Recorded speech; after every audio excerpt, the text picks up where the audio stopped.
रामकृष्ण नामे ये दोन्ही साजिरी, हृदय मंदिरी स्मराकारी. आपुली आपण करा सोडवण, संसार बंधन तोडा वेगी. ज्ञानदेवा ध्यानी रामकृष्ण माळा, हृदयी जिव्हाळा श्रीमूर्ती रया. आपुली आपण करा सोडवण, संसार बंधन तोडा वेगी. विठ्ठल विठ्ठल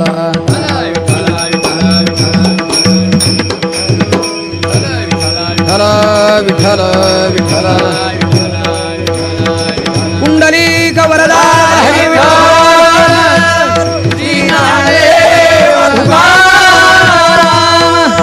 ज्ञानेश्वर महाराज की जय. गुरु तुकाराम महाराज की जय. विठ्ठल विठ्ठल. रामकृष्ण नामे ये दोन्ही साजिरी, हृदय मंदिरी स्मराकारे.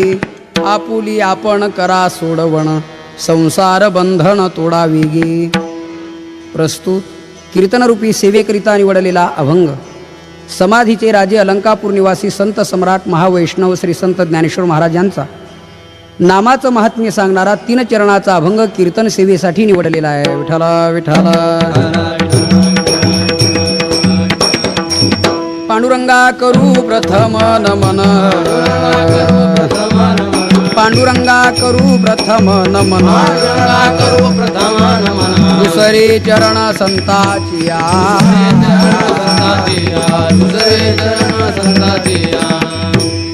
जयांचे केलिया स्मरण.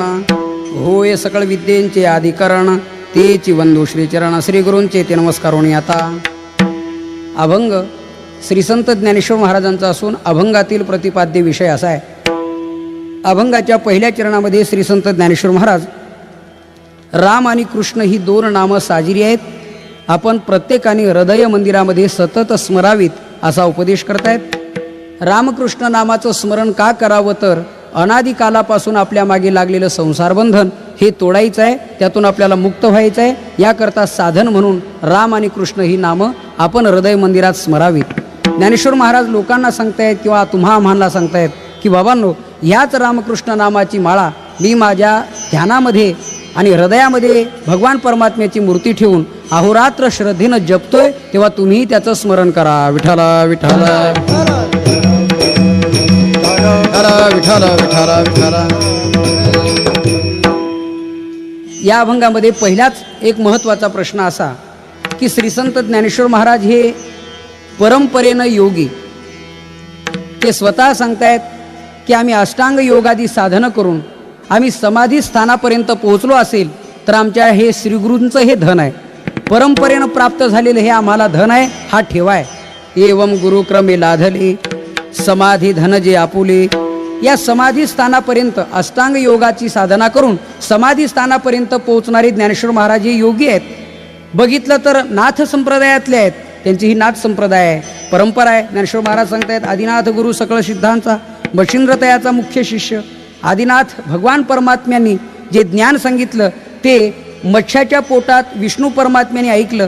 तेच भगवान परमात्म्यांनी म्हणजे मच्छिंद्रनाथांनी गोरक्षनाथांना, गोरक्षनाथांनी गहिनीनाथांना, गहिनीनाथांनी निवृत्तीनाथांना आणि निवृत्तीनाथांनी ज्ञानेश्वर महाराजांना ते ज्ञान दिलं. यावरून ज्ञानेश्वर महाराज हे नाथ संप्रदायातले असताना, योगी असताना किंवा त्यांची विशेषतः ज्ञानी म्हणून प्रसिद्धी असताना ते आज नामाचा महिमा सांगतायत. मी स्वतः नामधारक आहे आणि तुम्हीही नामस्मरण करूनच या जन्ममरण संसारातून मुक्त व्हा असा जेव्हा उपदेश करताय, तेव्हा प्रश्न हा निर्माण होतो की महाराज जर योगी आहेत तर योगाने आपल्याला जन्ममरणातीत का करत नाहीत? स्वतः मी योगी आहे तर मग मी नामस्मरण करतो हे कसं? त्याचं ज्ञान, त्याचा अनुभव ज्ञानेश्वर महाराजांना आहे का? तर याचं उत्तर थोडक्यामध्ये त्यांच्याच भाषेमध्ये सांगतो म्हणजे झालं. विठ्ठल विठ्ठल. ज्ञानेश्वर महाराजांच्या ज्ञानाबद्दल विचार केला तर ज्ञानेश्वर महाराज स्वतः सांगतायत योगभ्रष्ट पुरुष हा मागावून जन्मत असतो आणि त्यांचं ज्ञान हे अगोदरच निर्माण होत असतं. ज्ञानेश्वर महाराजांनी एक उदाहरण सांगितलं. मोटकी देहाकृती उमटे आणि निज ज्ञानाची पहाट फुटे. सूर्यापुढे प्रगटे प्रकाश जैसा. सूर्य नंतर आणि त्याचा प्रकाश अगोदर, तसा योगभ्रष्ट पुरुष जन्माला येतो तो नंतर आणि योगभ्रष्ट पुरुषाचं ज्ञान निर्माण होतं ते अगोदर. म्हणून ज्ञानेश्वर महाराज म्हणतायत की हा योगी पुरुष किंवा हा योगभ्रष्ट पुरुष हा जन्माला येताना तो संपूर्णतः ज्ञान घेऊनच जन्माला येतो, प्रगट होतो, तेव्हा त्यांना ज्ञान मिळवावं लागत नाही. ज्ञानेश्वर महाराजांनी तैसी दशेची वाट न पाहता आणि वैसेची गावा न येता बाळपणीचं सर्वज्ञता वरी तया ते विठला विठला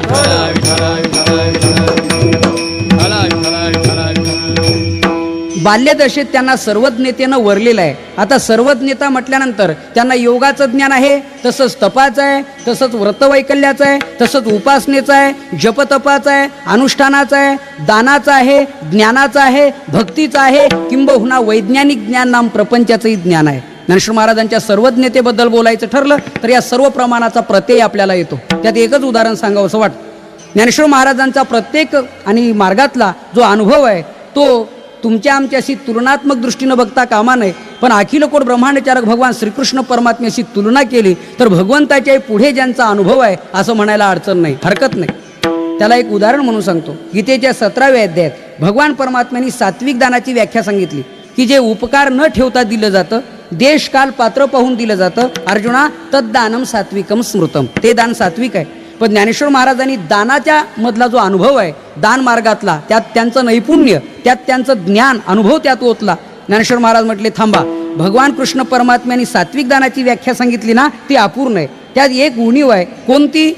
कसं द्यावं हे देवानी सांगितलंय, परंतु जे द्यायचंय ते आधी कसं मिळवावं हे मात्र सांगायचं भगवान परमात्म्याकडून विसरलं गेलं बोलण्याच्या ओघामध्ये. भगवान परमात्मा देश काल पात्र पाहून द्या, पण द्यायचं ते मिळवायचं कसं हे वर्णन ज्ञानेश्वर महाराज करतायत. तरी स्वधर्म आतवते जे जे मिळ्यापण याते, मग ते दिजे बहुते सन्मान योगी. अगोदर स्वधर्माने मिळवलेलं असावं आणि ते सन्मान योगाने दिलं जावं, तेव्हा ते सात्विक दान ठरतं. विठला विठला हो.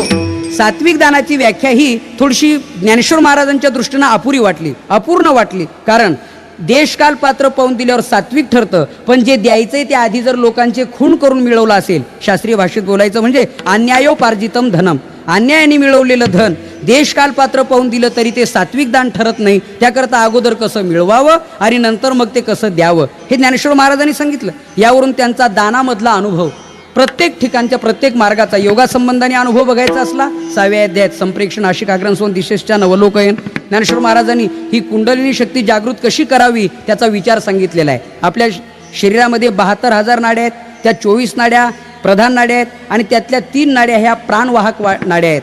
इडा, पिंगला आणि सुषुम्ना. डाव्या बाजूनी इडा वाहते, मध्ये मेरुदंडातून सुषुम्ना वाहते आणि उजव्या बाजूनी पिंगला वाहते.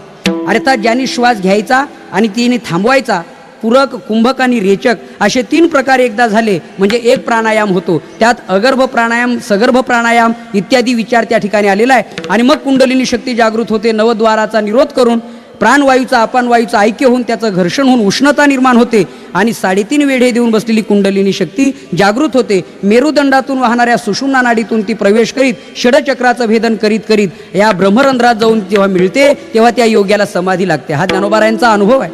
असा प्रत्येक क्षेत्रातला अनुभव, त्या संबंधाने भक्तीचा अनुभव बघितला तर ज्ञानेश्वर महाराज स्वतः सांगताय, माझ्या जीवेची आवडी पंढरपुरा नेईन गुढी, पंढरपुरा नेईन गुढी, पांडुरंगी मन रंगले, पांडुरंगी मन रंगले. किंवा तुकाराम महाराज आधी करून सर्व संत ज्ञानेश्वर महाराजांच्या वैष्णवपणाबद्दल बोलतायत. ज्ञानदेव वैष्णव मोठा, विठ्ठल नामे मुक्त पेठा, ज्ञानदान घडे श्रेष्ठा, वैकुंठ वाटा संत गेले. या नियमाने ज्ञानदेव वैष्णव मोठा, वैष्णवाची व्याख्या सांगितली आणि संत महात्म्याने वैष्णव जनतो तेने कहिए जे पीड पराही जाने रे. वैष्णव जनतो तेने कहिए जे, बस त्यांना वैष्णव म्हणतात जे दुसऱ्याची पीडा जाणतात किंबहुना दुसऱ्याची पीडा दूर करतात, त्यांना म्हणावं वैष्णव. त्यात ज्ञानेश्वर महाराज हे अग्रगण्य वैष्णव आहेत. ज्ञानेश्वर महाराजांनी वैष्णवाची व्याख्या सांगितली. पायात टोचलेला काटा पायापुरता थांबत नाही, तर सर्व शरीराला जसा वेदनाक्षम ठरतो त्याप्रमाणे जगात कोणालाही दुःख झालं तर ते मला झालं असं समजतात आणि ते दुःख दूर करण्याचा प्रयत्न करतात, त्यांना म्हणावं वैष्णव. आणि त्यात अग्रगण्य आहेत ज्ञानेश्वर महाराज. यावरून ते मोठे वैष्णव आहेत, भक्त आहेत. तुम्ही म्हणाल त्यांना प्रपंचाचं ज्ञान आहे का? हे झालं भक्तीतलं, हे सर्वातलं ज्ञान झालं, योगाचं, जपतपाचं, व्रतवैकल्याचं, उपासनेचं, ज्ञानाचं, दानाचं वगैरे. पण प्रपंचाचं ज्ञान आहे का की ज्याची आम्हाला नित्य गरज आहे? ज्ञानेश्वर महाराज म्हणतायत हो. म्हणून आम्ही नेहमी सांगत असतो, ज्यांना परमार्थ चांगला करायचा आहे त्यांनी ज्ञानेश्वरी वाचावी, आणि ज्याला प्रपंच चांगला करायचा आहे त्यांनी देखील ज्ञानेश्वरी वाचावी. म्हणजे प्रापंचिकांनाही आणि पारमार्थिकांनाही मार्गदर्शन ठरलेला ज्ञानेश्वरी हा जगतमान्य ग्रंथ आहे. ज्ञानेश्वर महाराजांनी प्रापंचिक ज्ञान, ज्याला शास्त्रामध्ये विज्ञान म्हणतात, ज्यांनी देव कळतो त्याला ज्ञान म्हणावं, ज्यांनी प्रपंच कळतो त्याला विज्ञान म्हणावं, आणि हे दोन्ही ज्यांना कळत नाही त्याला अज्ञान म्हणावं. ही तिन्हीची ही व्याख्या आहे. ज्ञान, विज्ञान आणि अज्ञान. ज्याला देव कळला ते ज्ञान.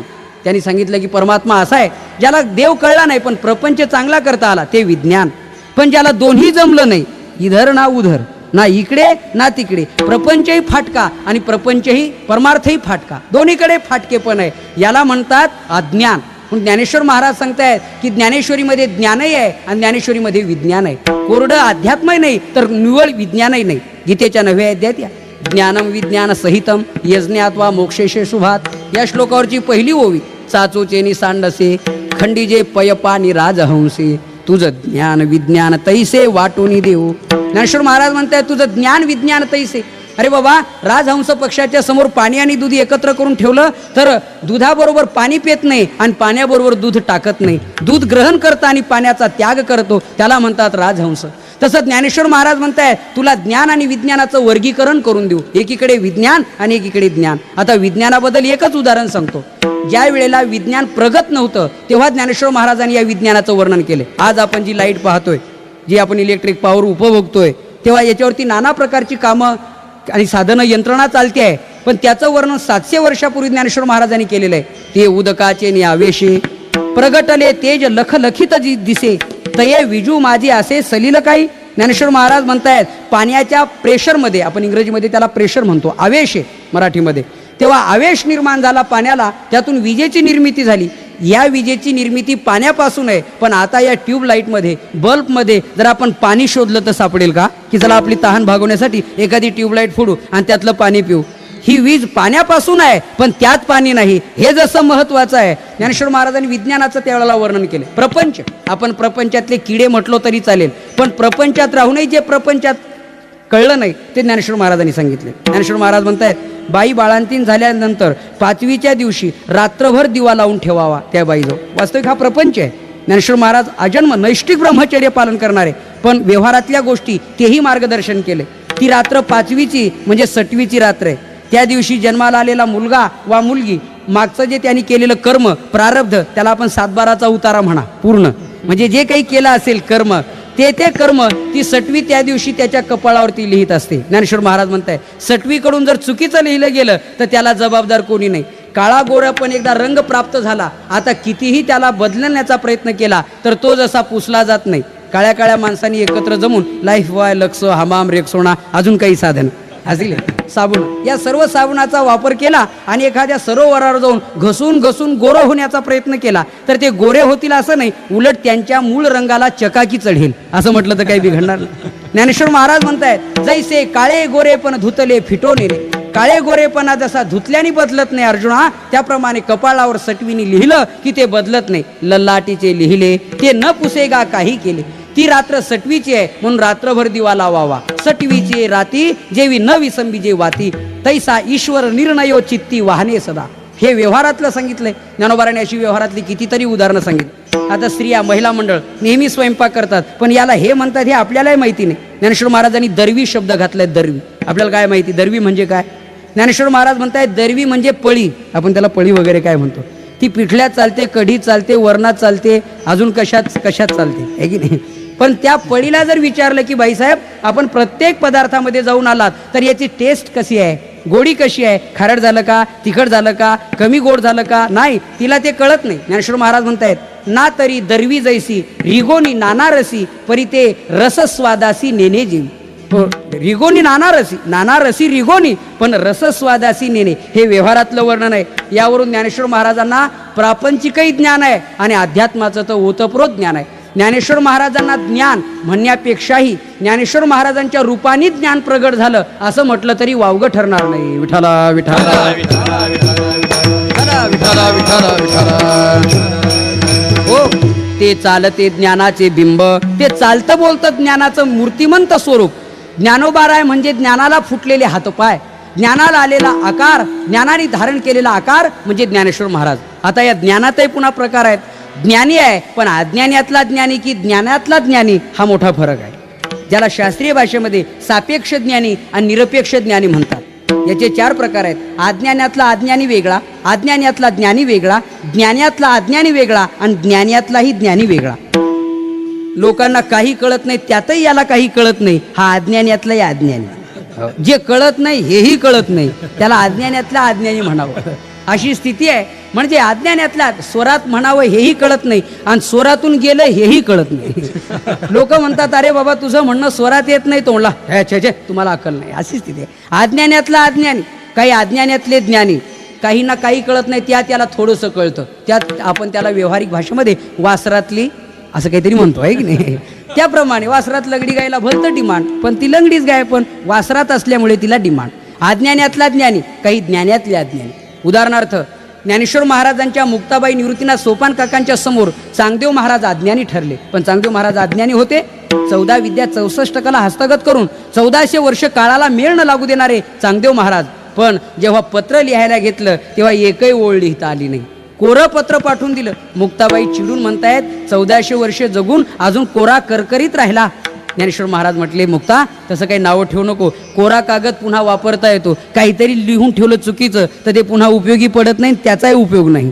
हे जसं महत्वाचं आहे त्याप्रमाणे ज्ञानेश्वर महाराजांच्या समोर चांगदेव महाराज हे अज्ञानी ठरले. अर्थात अज्ञानी ठरले पण अज्ञानातले अज्ञानी नाही, ज्ञानातले अज्ञानी. उद्या आपणही म्हणू लागलो चांगदेव महाराजांना काय येतं, हे म्हणणं बरोबर नाही. आपण 50 वेळा हरिपाठ म्हणूनही अजून चुकतो. आपण चांगदेव महाराजांना काय नावं ठेवावी, हा महत्वाचा भाग आहे. हरिपाठ म्हणता म्हणता गुंततो तो बाहेरच निघत नाही. ज्ञानदेवाप्रमाणे निवृत्ती देवी ज्ञान समाधी संजीवन हरिपाठ म्हणण्याऐवजी सर्व घटी पूर्ण एक नांदे आला हरिपाठ रिवस गिरणी मागे. काही वेळेला ज्ञानदेवाप्रमाणे आत्मा हा निधान, आता सर्व घटी पूर्ण एक नांदे म्हणायचं, समाधी संजीवन हरिपाठ गेला हरिपाठ पुढे. पहिल्या प्रकरणामध्ये योगयागविधी इथं वायाची उपाधी दंभधर्म म्हणण्याऐवजी करिशी जना म्हटलं की हरिपाठ पुढे. आणि तीर्थव्रतने मग भावे विनसिद्धी इथे वायाची उपाधी करिशी जना म्हटलं तर त्याच्यापेक्षा वायाची उपाधी दंभधर्म म्हटलं तर पुन्हा हरिपाठ मागे. हे जसं महत्वाचं, शेवटी वैतागतो तिथंच सोडून देतो हरिपाठ आणि निघून जातो. तुला काय झालं वा, या हरिपाठातून तुम्ही बाहेरच निघत नाही, असा प्रकार. आणि ते चांगदेव महाराजांना नावं ठेवतात. ज्या ज्या श्रीगुरूकडे गेले त्या श्रीगुरूंनी त्यांना जे जे शिकवलं ते गुरुच्याही पुढे चांगदेव महाराजांची मजल आहे. त्यांनी शिकवावं, यांनी ऐकावं आणि शेवटी प्रश्न करावा ततकिम ततकिम, याच्या पुढे काय, त्याच्या पुढे काय. त्यांनी सांगावं आता याच्या पुढे म्हणजे माझ्याही पुढे आता तूच आहे. या श्लेष अलंकार गुरु सांगता शिष्य पुढे बसून ऐकत असतो तेव्हा माझ्या पुढे तू हा एक अर्थ. आणि मला जे येत नाही त्याच्यापेक्षा तुला जास्त माहिती आहे म्हणून माझ्याही पेक्षा पुढे तू, अशा अर्थाने चांगदेव महाराजांची योग्यता. पण मुक्ताबाईंनी त्यांना कोरं ठरवावं, हे ज्ञानातले अज्ञानी. पण ज्ञानेश्वर महाराज ज्ञानातलेही ज्ञानी. त्यांना जी प्रशस्ती पत्र दिलेली आहेत ती आपण बघा. तुकोबारा आहे तुकिता तुलनेसी हा ज्यांचा अधिकार, त्यांनी म्हणावं ज्ञानियाचा राजा गुरु महाराव, त्यांनी दिलेलं पत्र आहे. दुसरीकडे बघा एकनाथ महाराजाकडे श्रीखंड्याच्या वेशात भगवंतानी काम करावं. श्री एकनाथ सदने माधवजी सर्व कामेही करीतो, स्वकरे चंदन घासे गंगेचे पाणी कावडी भरितो. या प्रकारे ते एकनाथ महाराज वर्णन करतायत की ज्ञानेश्वर महाराज कोण आहेत. ज्ञानियांचा शिरोमणी वंदे जोका पूज्यस्थानी त्यांनी दिलेलं प्रमाणपत्र आहे. जनाबाई 4 युगामध्ये देवाच्या बरोबर राहिल्या, नामदेवरायांबरोबर राहिल्या. चौयुगाचा भक्तनामा उहा कीर्तनी, पाठीमागे डोळे झाकून उभे ते जनी. त्या जनाबाईंनी ज्ञानेश्वर महाराजांना म्हणावं विवेक सागरा सखया माझ्या ज्ञानेश्वरा. हो तुम्ही विवेकाचे सागर आहात ज्ञानेश्वर महाराज, असं नामदेवरायांनी म्हणावं. ऐके गा ज्ञान चक्रवर्ती तू तव ज्ञानाचीच मूर्ती. आणि स्वतः पांडुरंग परमात्म्याने म्हणावं हेच ज्ञान संजीवनी जाण त्रैलोक्यासी. म्हणून ज्ञानातले ज्ञानी ज्ञानेश्वर महाराज, त्यांना जसं भक्तीचं ज्ञान आहे तसं योगाचं आहे. सर्वात निपुण असल्यामुळे, भक्तीतही निपुण असल्यामुळे ज्ञानेश्वर महाराज म्हटले बाबा मीही भक्त आहे आणि तुम्हालाही मी भक्तीच शिकवतो. याकरता आपण भक्ती करा. भक्ती करा म्हणजे रामकृष्ण हरी भजन करा. विठोबा रखुमाई विठोबा रखुमाई विठोबा रखुमाई विठोबा रखुमाई विठोबा रखुमाई.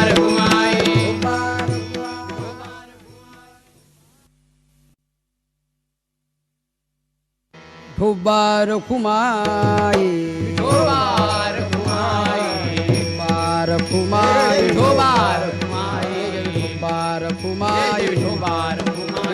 विठोबा रखुमाई जय जय विठोबा रखुमाई. ज्ञानेश्वर महाराज सांगतायत की या करता मला भक्तीचा जिव्हाळा असल्यामुळे तुम्हाला मी भक्ती संबंधानेच सांगतो. अर्थात त्यातही ज्ञानेश्वर महाराज निपुण आहेत.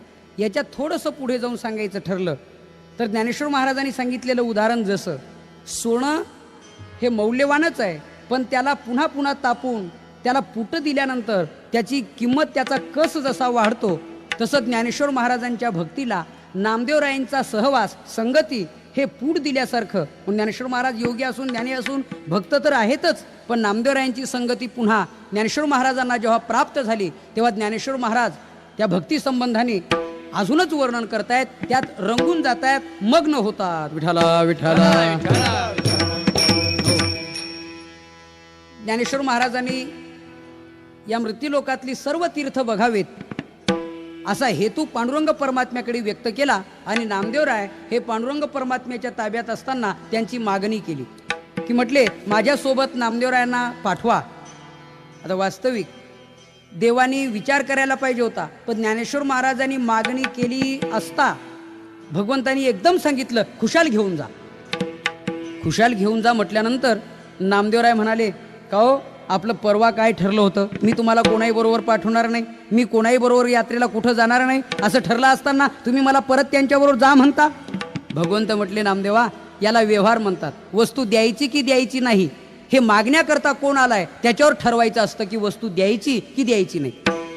आपला पखवाज मागच्या वर्षी नेला आणि फोडून टाकला, त्याला पुढच्या वर्षी आपण जरूर पखवाज देऊ ना, हे तर लक्षात येतं की नाही. हां, मग ठीक आहे. हे जसं महत्वाचं आहे तेव्हा मागणी करण्यासाठी आलाय कोण त्याच्यावर ठरवायचं असतं. व्यवहारातला एक साधारण दृष्टांत आहे. सुनबाईच्या पश्चात घरातल्या सर्वांनी ठरवलं की ह्या दीपावळीला आपली सुनबाई माहेरी पाठवायची नाही. सर्वांनी ठरवलं, एक मुखाने निर्णय सर्वांनी घेतला. पण योग त्या मुलीचा, तिचे सख्खे मामा मुंबई हायकोर्टात जज होते.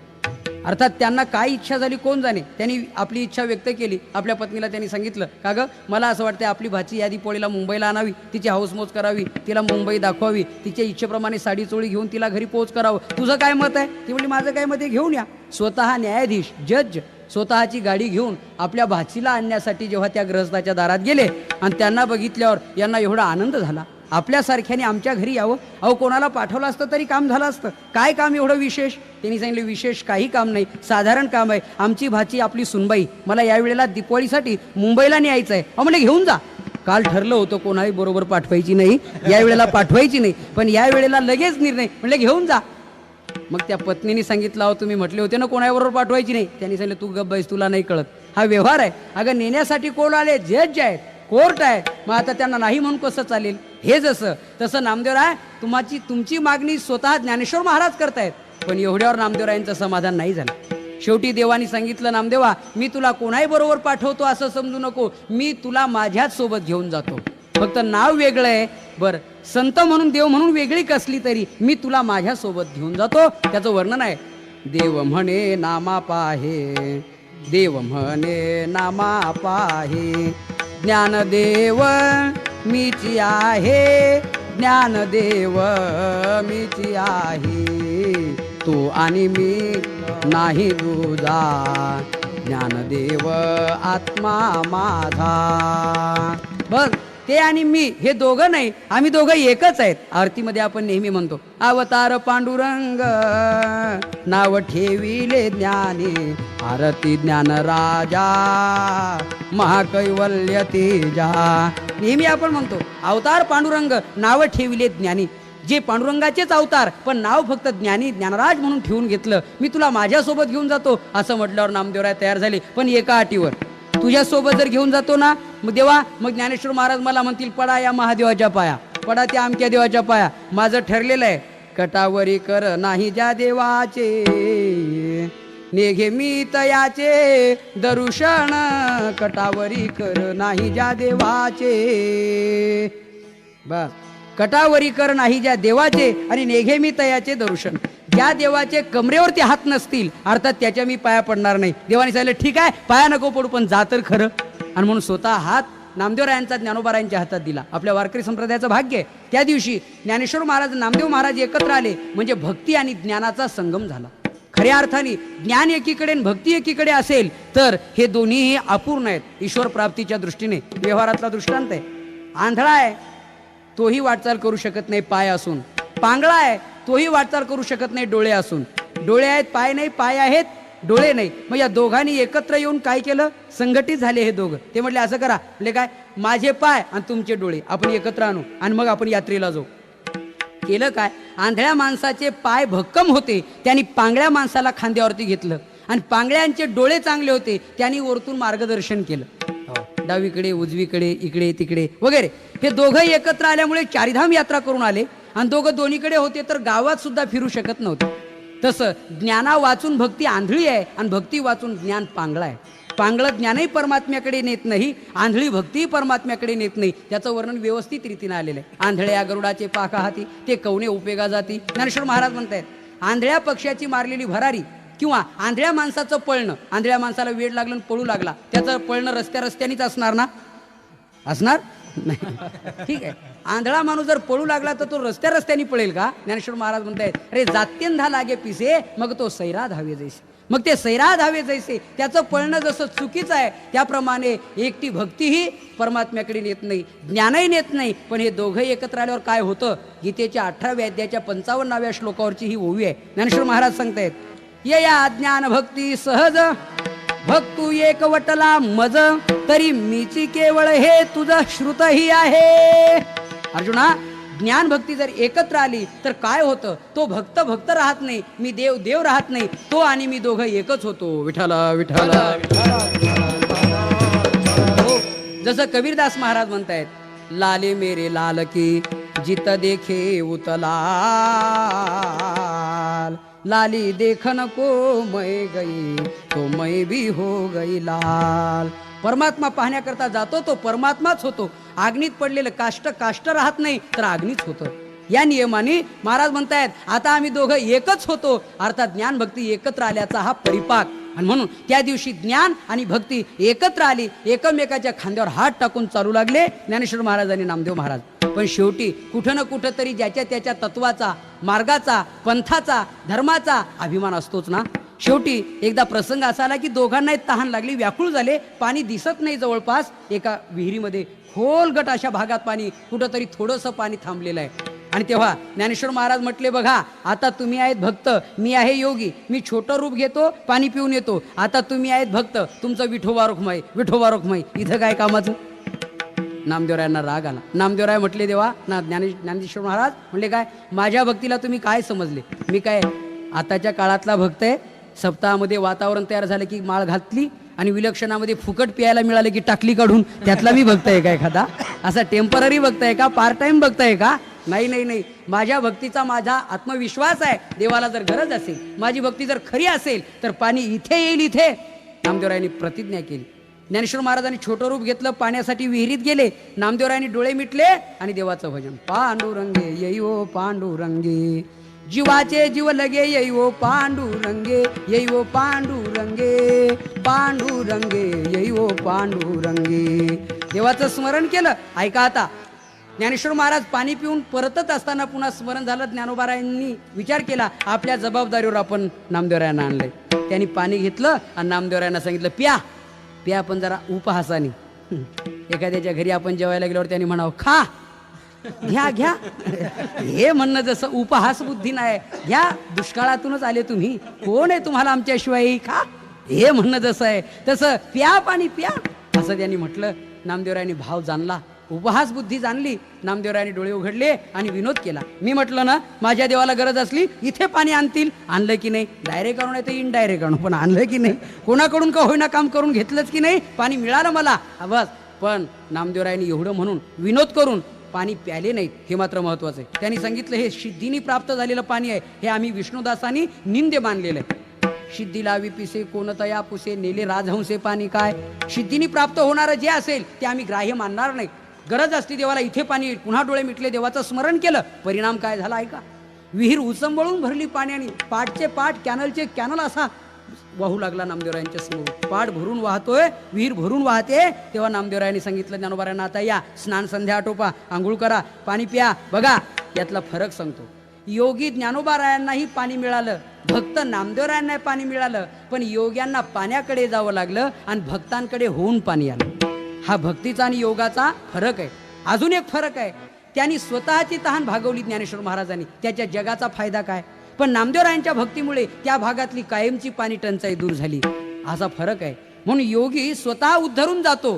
ध्यानेनात्मनी पश्यन्ति केचिदात्मान महात्मना या न्यायाने योगी स्वतः परमार्थ करून उद्धरून जातो, त्याचा जगाला उपयोग नाही. भक्त स्वतःही उद्धरतात आणि जगाचा उद्धार करून जातात, म्हणून भक्ताचा जगाला उपयोग आहे. विठ्ठला विठ्ठला विठ्ठला विठ्ठला विठ्ठला विठ्ठला.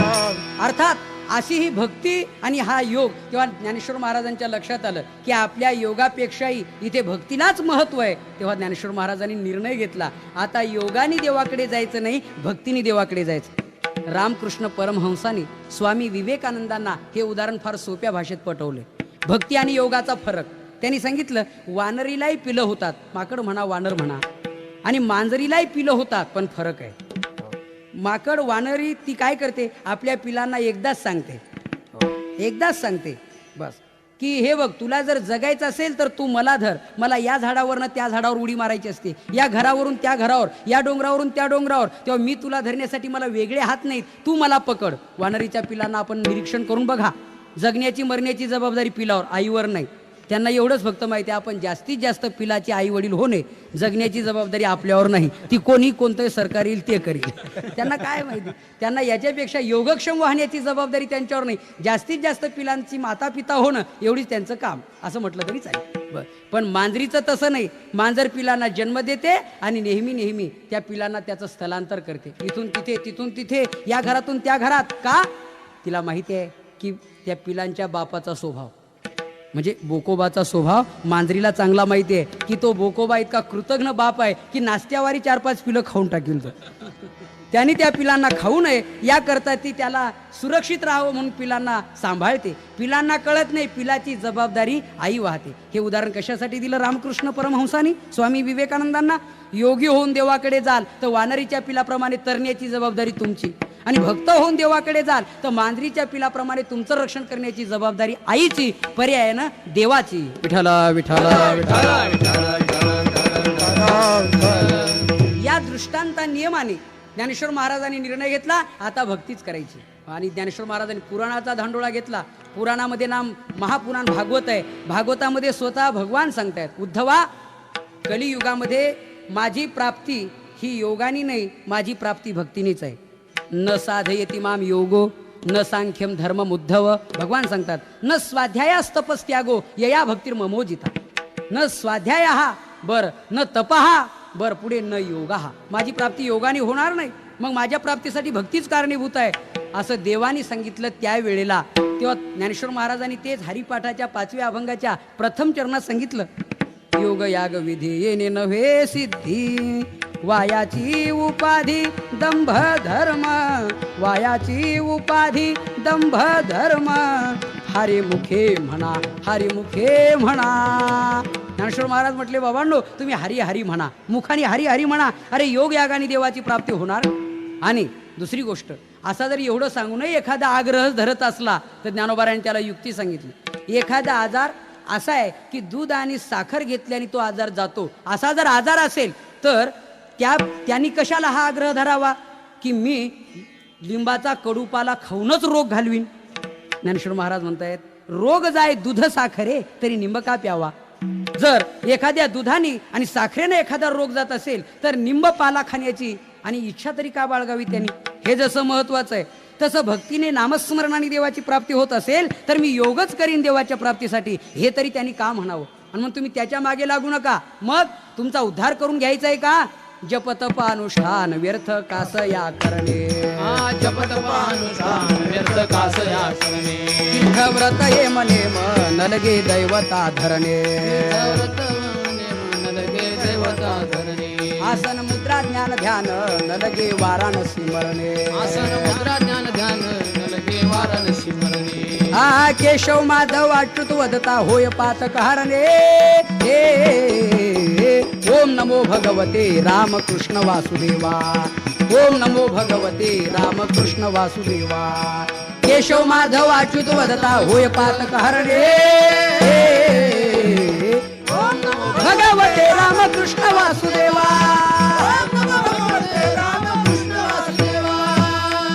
काही करण्याची गरज नाही. एकनाथ महाराजांचा दुसरा अभंग आहे. त्यांनी सांगितलं, न लगे तीर्थाचे भ्रमण तुम्ही वासुदेव वासुदेव म्हणा, दंडन मुंडन तुम्ही वासुदेव वासुदेव म्हणा, न लगे पंचाग्नी साधन तुम्ही वासुदेव वासुदेव म्हणा, तुम्ही आठवा मधुसूदन तुम्ही वासुदेव वासुदेव म्हणा, वासुदेव वासुदेव म्हणा तुम्ही वासुदेव वासुदेव म्हणा. काही करण्याची गरज नाही, तुम्ही वासुदेव वासुदेव म्हणा, देवाचं नामस्मरण करा. तसं ज्ञानेश्वर महाराजांनी सांगितलं, तुम्ही काही करू नका. तुमचा जर संसार बंधनातून तुटावं आणि मुक्त व्हावं किंवा देवाची प्राप्ती व्हावी असं तुम्हाला वाटत असेल तर तुम्ही देवाचं नाव घ्या. पण देवाचं नाव घ्या म्हटल्यानंतर लोकांनी विचारलं, महाराज देवाचं नाव घ्यायचं आहे, पण देवाचं नाव घेण्यासाठी देवाला जर एकच नाव असेल तर आम्ही ते नेमकं घेऊ. पण तुकोबारांनी वर्णन केलेलं आहे, बहु आहे करुणावंत अनंत हे नाम ज्या तुहा उतरील पार. त्याला तर अनंत नाम आहेत. मग अनंत नामातलं तुम्ही नाम घ्यायला सांगता, ते नेमकं कोणतं घ्यावं? मग ज्ञानेश्वर महाराज म्हणतायत, मी तुम्हाला ही दोन नावं घ्यायला सांगतो, एक राम आणि एक कृष्ण. हीच नावं का घ्यायला सांगतो तर ही अत्यंत साजिरी आहेत म्हणून घ्यायला सांगतो. ही गोष्ट अभंगाच्या पहिल्या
दोन नामाचा प्रामुख्यानं ज्ञानेश्वर महाराज अभंगाच्या प्रथम चरणामध्ये उल्लेख करतायत की हे बघा, आमच्या परमात्म्याला अनंत नावं असली तरी ही दोन नामं साजरी आहेत.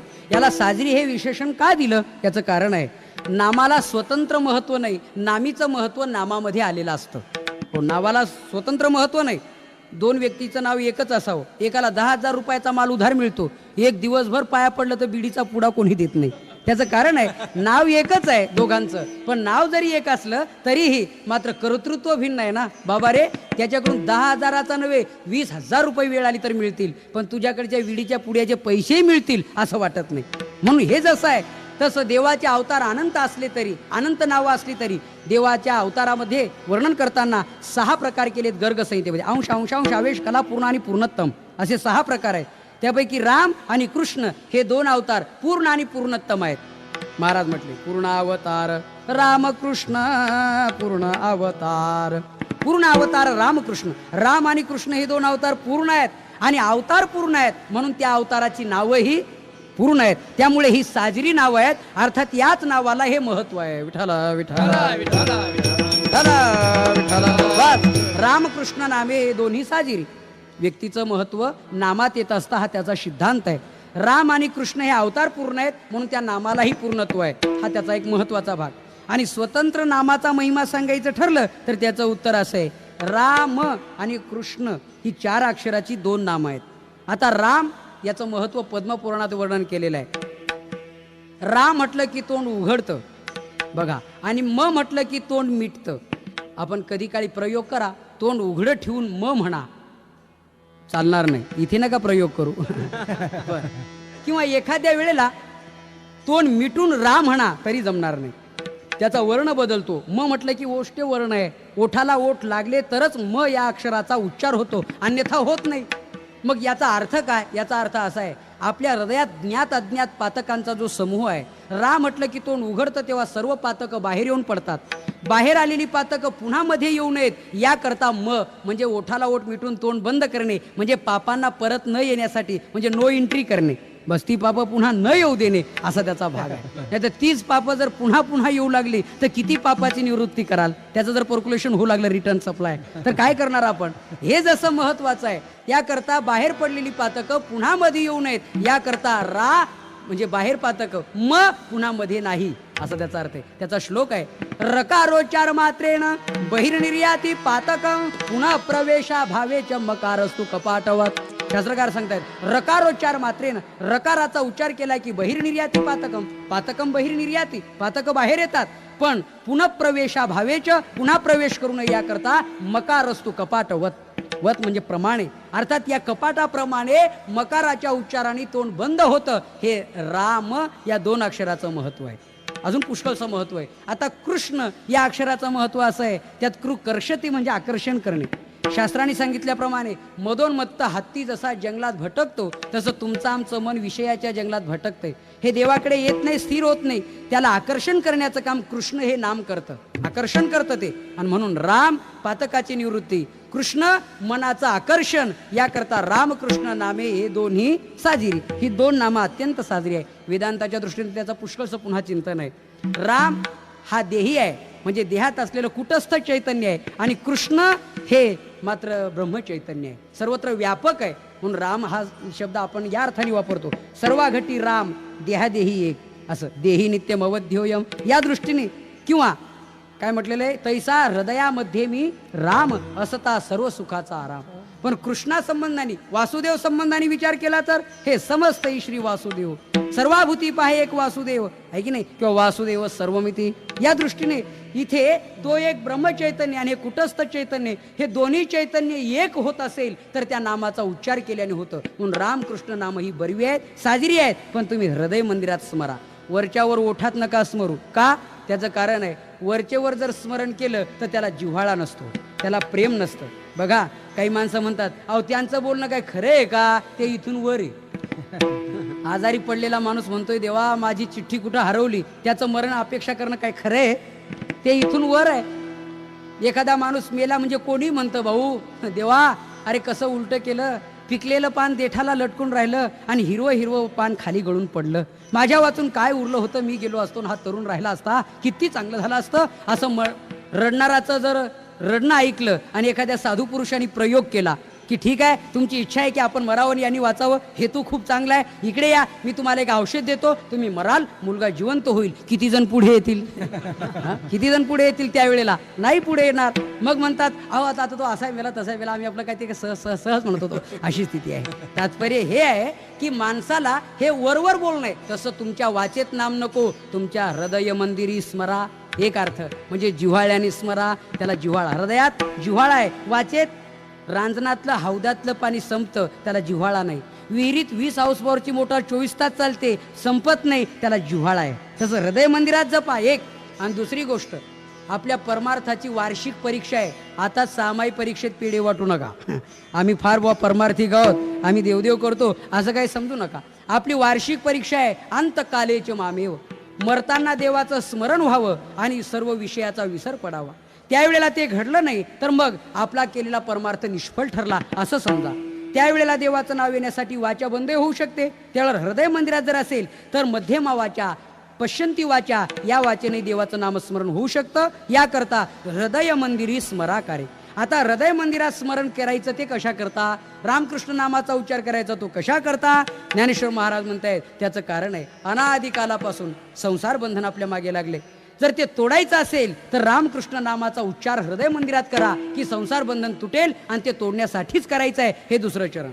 आपुली आपण करा सोडवा, आपुली आपण करा सोडवा, आपुली आपण करा सोडवा, आपुली आपण करा सोडवा. संसार बंधन कोणावेगी, संसार बंधन कोणावेगी,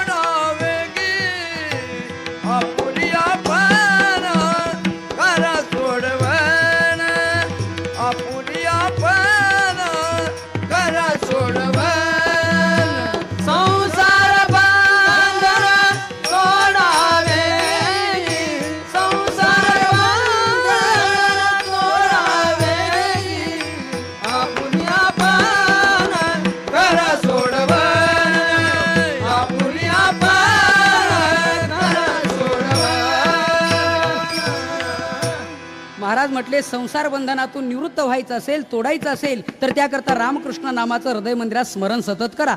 अर्थात इथे फार महत्त्वाचा विचार आहे की संसार बंधन तोडा पण वेगी तोडा असं वर्णन केले. वेगी हा शब्द का वापरला महाराजांनी याचं एक महत्त्वाचं कारण आहे.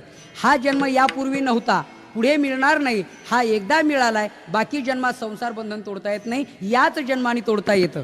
आणि म्हणून वेगी तोडा, कारण आता मिळालेलं आयुष्य तुमच्या हातात नाही. आपण ठरवू की आपण अजून 80 वर्ष नक्की राहू, हे चूक आहे.